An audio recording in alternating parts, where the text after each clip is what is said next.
Hello everyone, today we're making coconut curry with chickpeas, and the base for this is going to be sweet potato and carrots. So first I'm chopping just one yellow onion, even though I'm showing two, and I spent like 2 minutes trying to figure out how to peel this. But you're going to want to make sure that you leave the bottom of the onion intact when you're slicing it. It'll just make it easier to dice it. So you're going to want to cut it in half and then make small vertical slices like across it, and then one horizontal slice through it.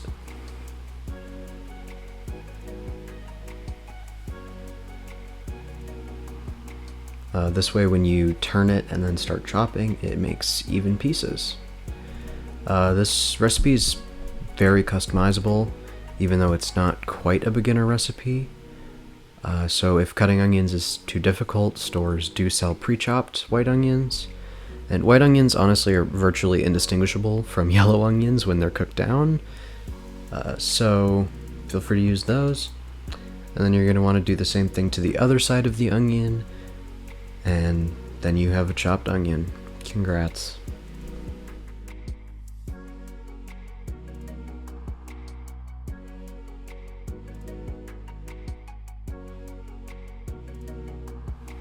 Alright, next we're going to take a whole bunch of garlic and smash it to release the cloves. This is a pain in the ass, honestly, and it makes a huge mess. And if you want to, I would highly recommend using pre-peeled garlic. If it's easier for you, you can use the minced garlic that comes in a jar. Most people shit on the jar stuff, but if it makes it easier, go for it. Because I'm not a professional, I don't care. This will take quite a long time. I think I spent probably 5 minutes just peeling this garlic and getting all the skin off. So if you're not really in for the long haul, just get it from the store.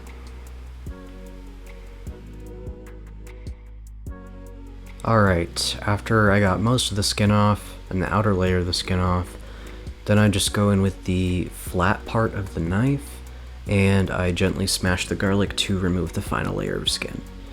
This is the easiest way I've found to remove the final shell, other than like buying it. So after several minutes of struggling, I did end up eventually peeling all of the garlic.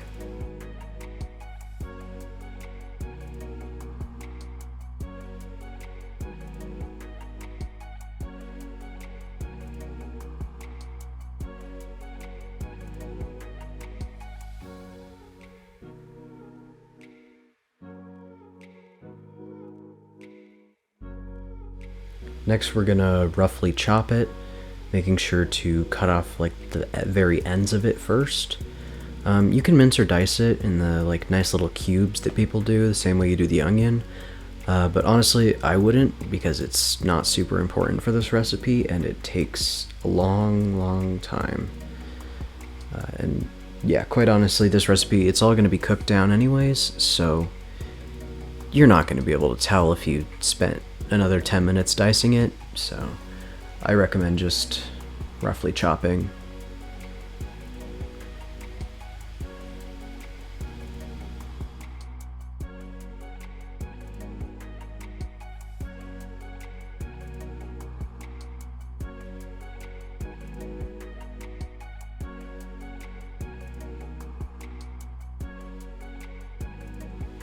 To our bowl of onions and garlic, I then added cumin seeds. I add quite a bit because I really like cumin, but you can add as much as you want. There are other spices that people traditionally add, but I don't have them, so yeah. Moving on to the sweet potato and carrots, we're just going to basically peel them and then cut them up. I've never actually cooked with a sweet potato before, since I didn't used to like them, but I was recommended to add it, so I'm trying it out. At first I wasn't quite actually sure that I had bought a sweet potato, but I guess I got it right. But yeah, gonna be real, a lot of the potatoes look exactly the same, so I wasn't quite sure till I cooked it, but that's life. Then we're gonna continue on with the carrots, doing essentially the same thing.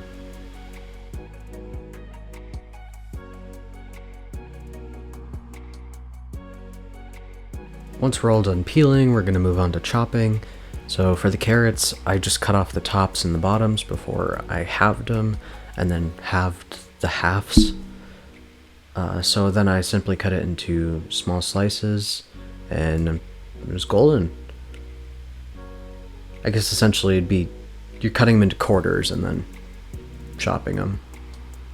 We're gonna put the carrots and potatoes into a different bowl than the onions and garlic, because they will be added at different times. So I bought these carrots in a huge bag at Aldi for like $1.98 or something.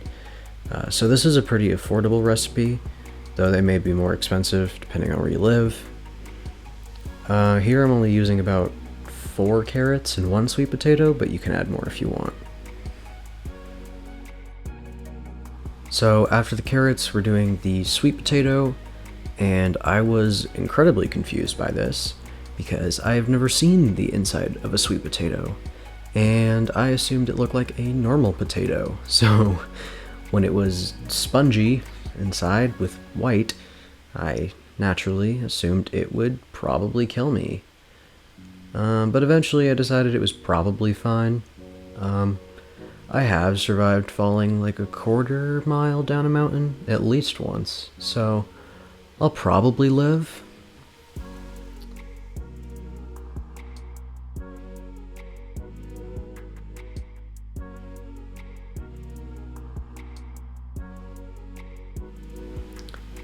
I cut it into small chunks, similarly to the carrots. If you don't like sweet potato and you want to just add regular potato instead, I don't really care. I don't have to eat it, you do, so do whatever you'd like. But yeah, I was a little perplexed with the inside of this sweet potato. Well, I didn't know if I'd gotten a sweet potato or if I just got a different potato. Yeah, I also cut some of the pieces too big. That's why I keep reaching in and pulling them out and chopping them smaller. But yeah, apparently the inside of sweet potatoes can be white, which I didn't know, but now I know, I guess.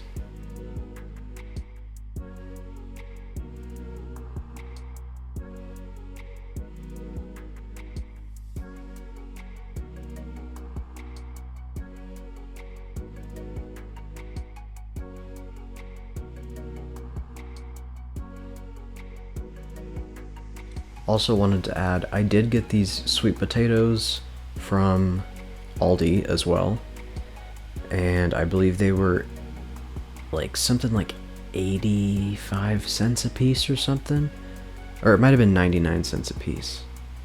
Either way, it was pretty cheap, so I'd say this recipe is super affordable. So moving on to the spices. Normally I just do this in a bowl, but I wanted to show the amounts of spices I'm using. So firstly, I did cumin powder. It's also called jeera in many curry recipes. I had a pretty hefty amount of this, but feel free to add however much you want. Then I added turmeric. You really don't need to measure these, as long as you're not adding like 10 grams of cinnamon. It probably won't really matter that much. Then I went in with a bit of roasted ground coriander, and then some garlic powder and onion powder. Also, if the spices ever don't come out, pro tip, just hit them on the counter. After that, then I added, onion powder. And after that I went in with a little bit of chili powder, which I also struggled to get out of the bottle. I would have used real chilies, but I live in the middle of nowhere, so I couldn't. And then, so after the chili powder, I'm doing paprika, and I love paprika, so I added a fuck ton, but you don't have to add that much if you have a normal opinion about it. So then the star of the show, curry powder. I just added some spoonfuls, but again, you have free will to add as much or as little as you want. Honestly, as long as you're not like putting way too much or way too little, it really won't impact it that much. Then to top it off, I did a little bit of cinnamon and then a little bit of white pepper. Honestly, this curry is not super spicy, but it's a really good introduction to the flavors of curry. Moving on to the actual cooking part of it, we're going to grab a large pan, preferably larger than this, and I turned it to medium-low, and just let it heat up before adding anything. Then we're going to add some olive oil, probably 50 or 60 milliliters, or like 3 to 4 tablespoons, I think. Also, you can use a stainless steel pan, but it will get a lot hotter a lot faster.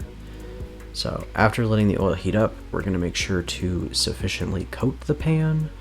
This will prevent your food from burning and also from your house setting on fire. So give it another minute to kind of warm up before you start adding in your aromatics.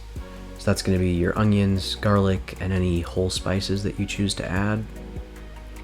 And then just give those a light toss to coat and allow them to sweat down for a few minutes.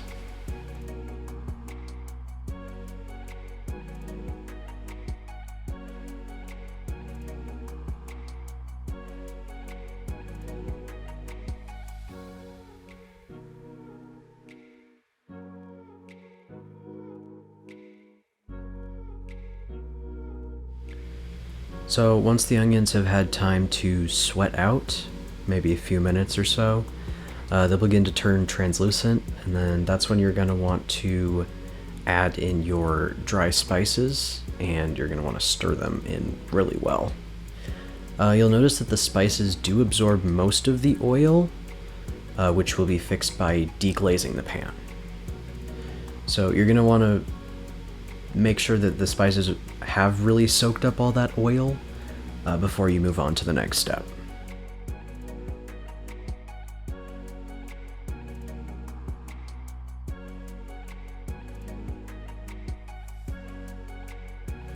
So after stirring it, you're going to want to let it sit for maybe 30 seconds to a minute before deglazing.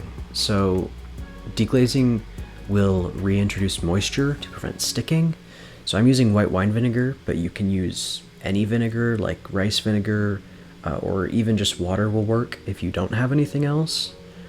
Typically something with a nice acidity is good. Moving on, you're going to want to add about a cup of water, give or take, and give it a good stir.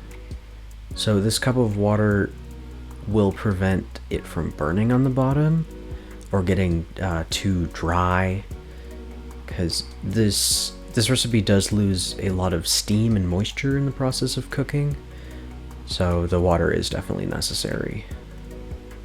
Some ingredients to prep in the meantime is a can of chickpeas, which you're going to want to drain and rinse, and also a can of coconut milk. So you're going to allow the mixture to come to a simmer, stirring it occasionally. And once it's simmering quite well, I'd say, you're going to want to move on to the next step. So this is an example of probably a good point where you can move on. It's a good even simmer. So you're going to want to give another quick stir. Consistent stirring will prevent sticking and browning, as well as just uneven cooking. So then you're going to want to add in your vegetables and give it a toss. Hopefully you have a larger pan, so this is not as much of an arduous task as it was for me.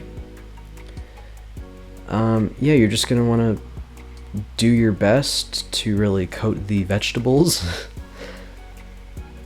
Though I would recommend definitely having a bigger pan than this. That was an oversight on my part, so...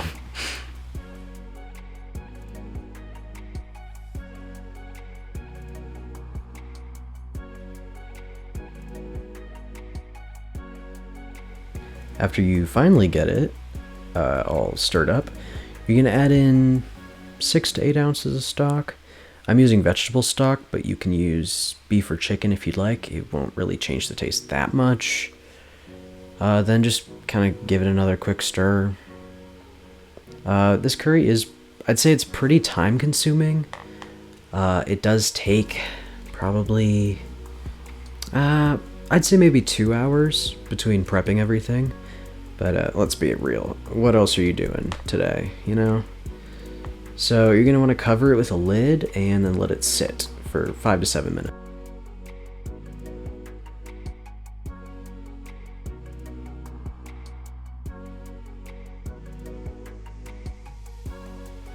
So once it's started sufficiently simmering, I'd say remove the lid and give it another quick stir. It should look an orangish yellow, though it shouldn't be blindingly golden unless your camera has horrible exposure like mine does. So after you give it a quick stir, you're just going to want to place the lid back on and allow it to cook for a few more minutes.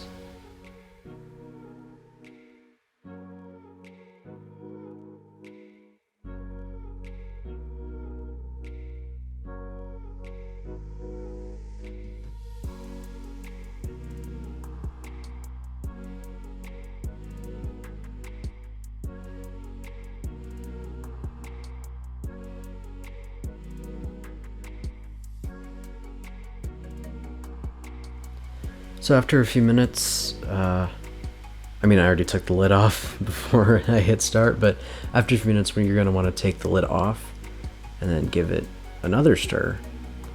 This recipe is quite repetitive and quite strenuous, much like someone's love life, but unlike it, the efforts are actually worth it in the end. So next you're going to want to move it on to adding in your chickpeas and then your can of coconut milk, and then stirring to combine again. Also this will again be significantly easier if you use the correct size pan.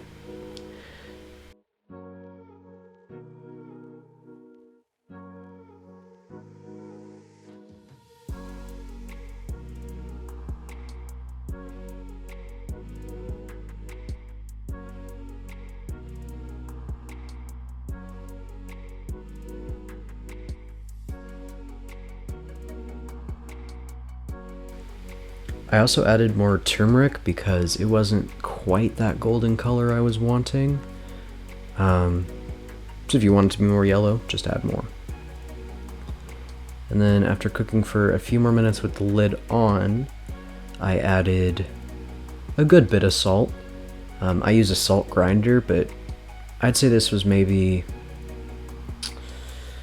a teaspoon or two, possibly more. Depends on your preferences, but yeah, I just add quite a bit of salt.